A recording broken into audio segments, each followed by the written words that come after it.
Lorsque mon oncle est décédé, j'étais le seul de la famille à pouvoir revenir pour les funérailles. Je vivais en France depuis des années, oubliant peu à peu les rythmes de Saint-Louis, au Sénégal. La chaleur qui collait à la peau comme un linge humide, l'odeur piquante du sel et de la boue des rivières qui suivait chaque souffle de vent. Lorsque l'appel est arrivé, je savais que je ne pourrais pas y échapper. La famille avait ce pouvoir de vous ramener, que l'on soit prêt ou non.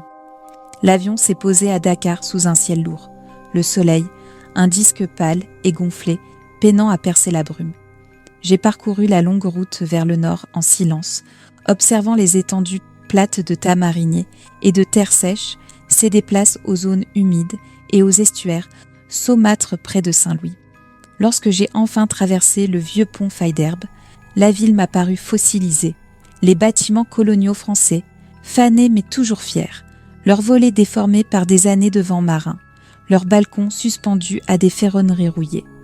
Mon oncle avait passé sa vie entière sur la langue de Barbarie, cette fine bande de sable qui séparait l'Atlantique du fleuve Sénégal. Sa maison se trouvait près du rivage, où le vent ne cessait de chanter contre les murs et où les vagues résonnaient dans les rues bien après la nuit tombée. C'était un endroit à la fois beau et lourd, un type de beauté qui cache quelque chose de plus ancien, moins clément. Les funérailles eurent lieu le matin suivant, sous un ciel gonflé de nuages de pluie.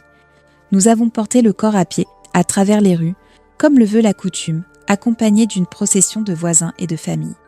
Les hommes avançaient en silence, les femmes traînaient derrière, murmurant des prières, et la ville semblait se resserrer autour de nous à mesure que nous approchions du cimetière de Guet Ndar.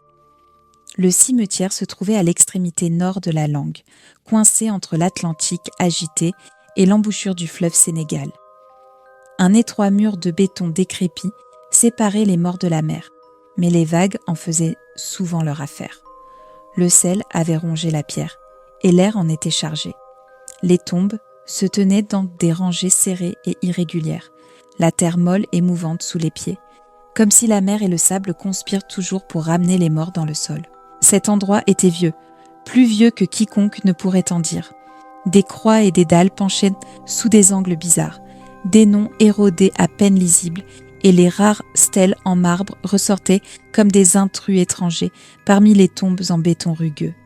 Parfois, des algues s'échouaient jusque dans le cimetière, laissant des brins pâles et cassants repliés sur les pierres comme des suaires déchiquetées.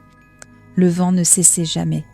Il murmurait à travers l'herbe, faisait vibrer les frondes de palmiers secs au-delà du mur et portait l'odeur du sel et de la décomposition en proportions égales. Je me tenais à côté de la tombe, tandis qu'on l'enfonçait dans le sable, un simple cercueil en pin, sans décoration, sans ornement. Le trou avait à peine été creusé assez large, les parois commençant déjà à s'effondrer. L'air marin avait rendu la terre molle, une mollesse qui ne ressemblait pas à de la terre, mais à quelque chose de plus éphémère, de plus temporaire. Alors que les dernières poignées de sable tombèrent sur le cercueil, le vent se leva, froid et soudain. Le soleil disparut derrière un rouleau de nuages gris, et l'air se chargea d'une épaisse odeur de saumure et de quelque chose d'autre, quelque chose de plus ancien, de plus sombre, aigre comme du fer.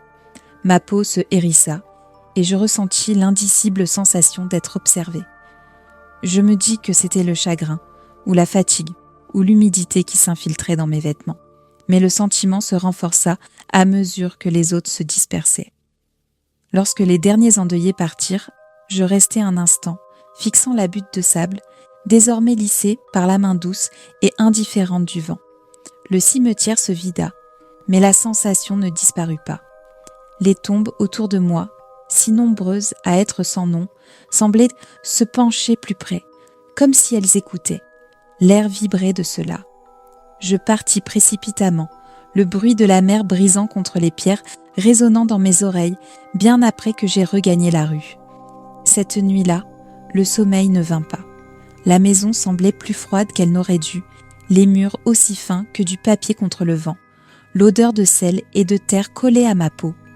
Juste après 3 heures du matin, j'entendis le bruit.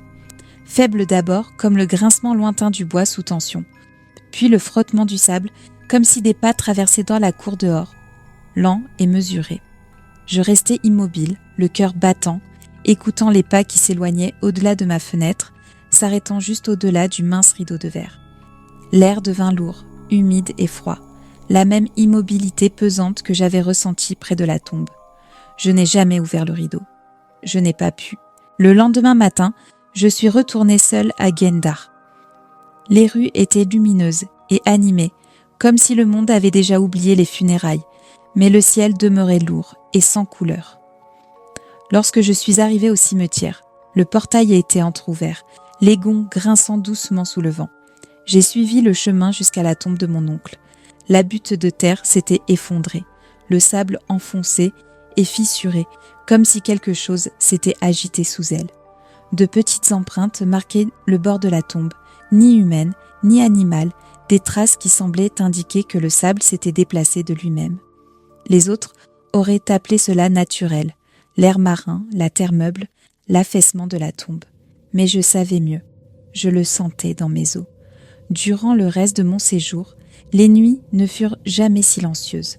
Le bruit du sable qui bouge et des pas doux et délibérés hantaient l'obscurité, s'arrêtant toujours juste en dehors de ma fenêtre.